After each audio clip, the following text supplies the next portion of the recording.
Olá pessoal, é um prazer novamente estar aqui com vocês para mais uma videoaula sobre a disciplina Estágio Supervisionado, onde eu e a professora Melissa Eloá estamos acompanhando vocês.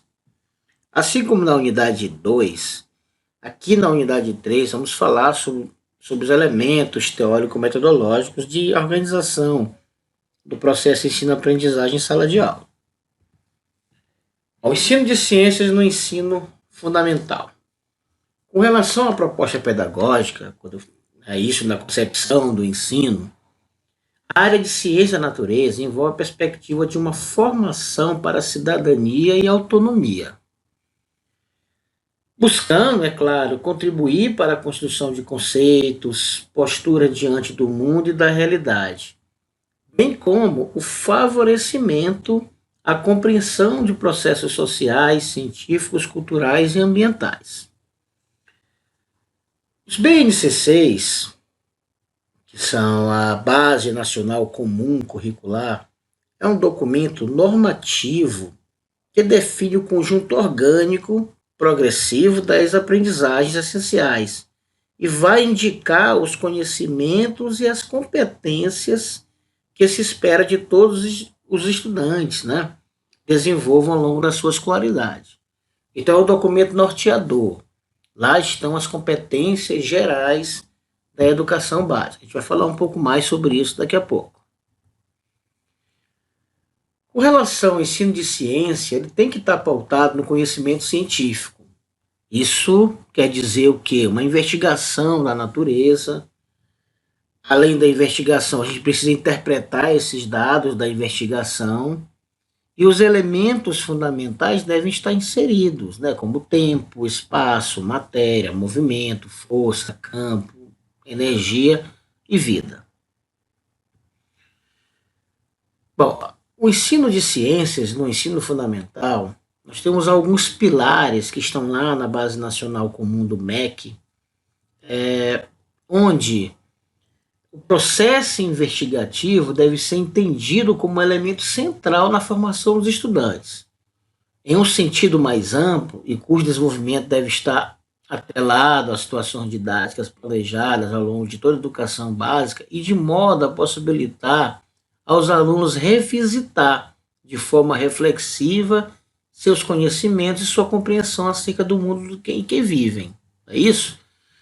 Sendo assim, o ensino de ciências deve promover situações nas quais os alunos possam definir, ter a definição de problemas. O que é isso?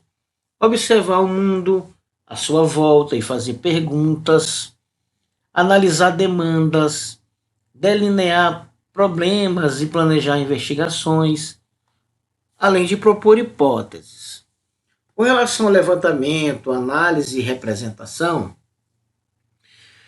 precisa planejar e realizar atividades de campo, experimentos, observações, leituras, visitas, ambientes virtuais, entre outros. Desenvolver e utilizar ferramentas, inclusive digitais, para coleta, análise e representação de dados. Isso pode ser por meio de imagens, esquemas, tabelas, gráficos, quadros, diagramas, modelos, enfim, fluxogramas, simulações, aplicativos, entre outros. Avaliar também a informação, validade, coerência, adequação do problema formulado, elaborar explicações e ou modelos, associar essas explicações ou modelos à evolução histórica dos conhecimentos científicos envolvidos, selecionar e construir argumentos com base em evidências, modelos e ou conhecimentos científicos, não é isso? Desenvolver soluções para problemas cotidianos, visando diferentes ferramentas, inclusive as ferramentas digitais. Com relação à comunicação, organizar e ou extrapolar conclusões, relatar informações de forma oral, escrita ou multimodal, apresentar de forma sistemática dados e resultados de investigações, participar de discussões de caráter científico com colegas, professores, familiares e comunidade em geral, além de considerar contra-argumentos, importante isso também, para rever processos investigativos e rever também conclusões. E por último, o último pilar seria a intervenção.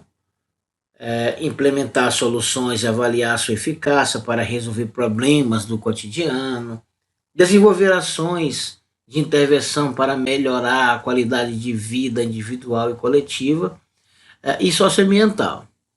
Então esses pilares, gente, estão todos lá na base desse link aí que está aí abaixo.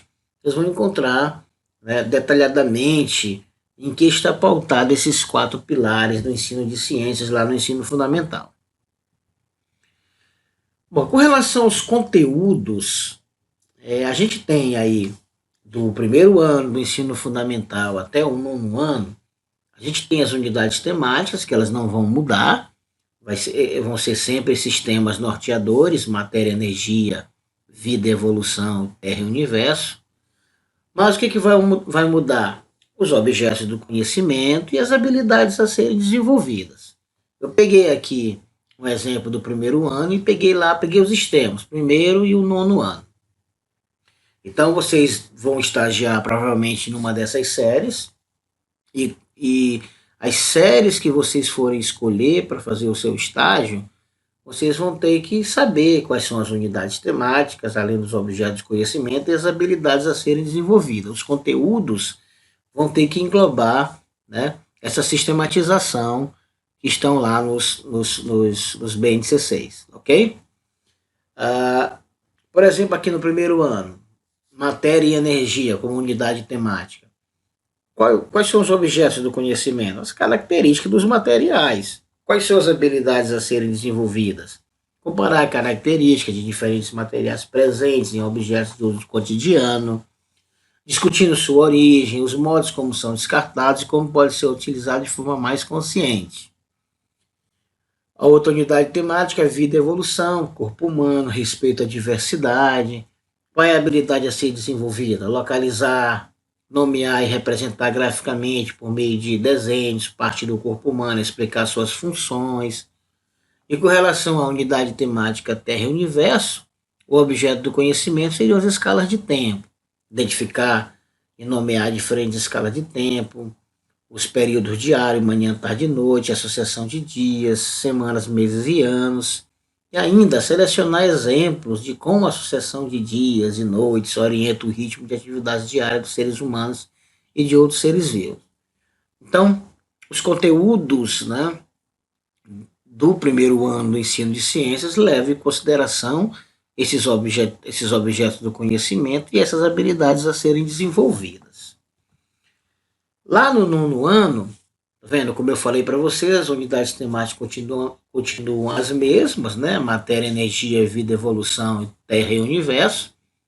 Com relação à matéria e energia, o que vai mudar agora com relação ao primeiro ano seriam os objetos do conhecimento e as habilidades a serem desenvolvidas.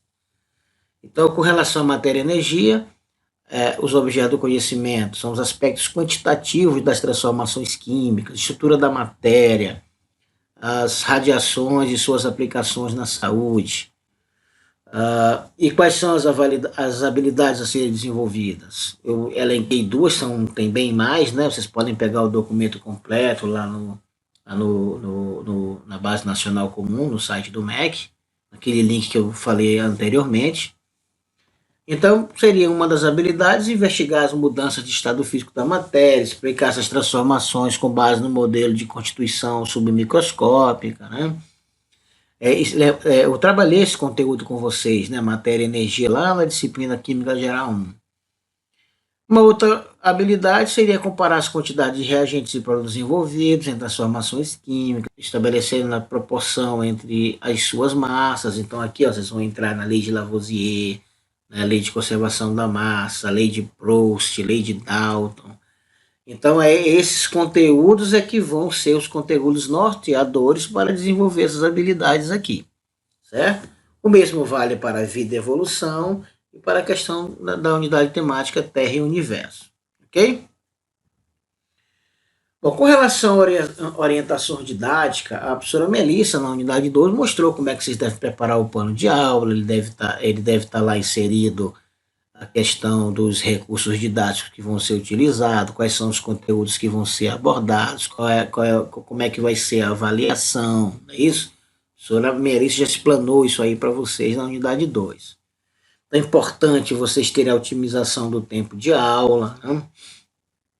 E também de suma importância vocês estarem atualizados sobre o assunto a ser selecionado, né? Sempre buscar atualizações, trabalhar com metodologias inovadoras, né? A questão do lúdico, experimentos com materiais alternativos em sala de aula, observação de assuntos da atualidade, é isso. Contextualização, muito importante você contextualizar os assuntos com o cotidiano lá dos educandos. E a questão da interdisciplinariedade, né, onde você vai procurar interagir com outras áreas do conhecimento, saber aonde seu conteúdo pode ajudar um professor de uma outra disciplina a desenvolver o conteúdo dele. É isso que a gente chama de interdisciplinariedade. E quando você costuma, né, trabalhar isso de uma forma organizada e com planejamento, os resultados costumam ser muito bons. Então eu costumo dizer que ser um bom professor perpassa, né, pelo conhecimento pedagógico. Você tem que ter um conhecimento pedagógico, você tem que saber das teorias de como o aluno aprende, as teorias do conhecimento, né? Você também precisa ter o conhecimento do conteúdo. É impossível você ensinar a química se você não souber química. Na verdade, é impossível você ensinar qualquer coisa se você não souber daquela coisa que você vai se propor a ensinar. E o mais importante é você ter o conhecimento pedagógico do conteúdo. Isso é muito importante, que eu estou chamando aqui de talento. É como você vai pegar aquele rol de conteúdos, né? Complexo, muitas das vezes, e transformar numa linguagem acessível aos alunos para que eles possam entender. Isso é talento, isso é treinamento. Com o tempo, né, vocês vão amadurecendo certas ideias, certos conceitos, e vão transformando a aula, né, aquele rol de conteúdos, num rol de conteúdos bastante acessível, né, para os educandos. Então, muito importante. Se vocês dominarem bem esses 3 pilares aqui, com certeza serão bons professores lá na sua atividade profissional. Mas aí, com relação aos PCNs, que são os Parâmetros Curriculares Nacionais, lá ele versa sobre orientações didáticas, né, onde deve ser levada em consideração a autonomia, diversidade, né, interação e cooperação, disponibilidade para aprendizagem, organização do tempo, organização do espaço, seleção de material didático, né? Então, tudo isso, essas orientações didáticas estão lá nos PCNs, né? Para que vocês possam, né? Vocês podem ir lá acessar os PCNs e ver sobre cada item desse, como é que está disposto lá. Quais são as orientações que tem, certo? Bom, algumas das referências que foram utilizadas, né? Espero que a gente se encontre logo o mais breve possível numa outra aula. E um grande abraço a todos. Qualquer dúvida, estarei lá no AVA para responder qualquer questionamento sobre essa aula e qualquer outra dúvida que vocês possam ter. Um grande abraço, até o nosso próximo encontro.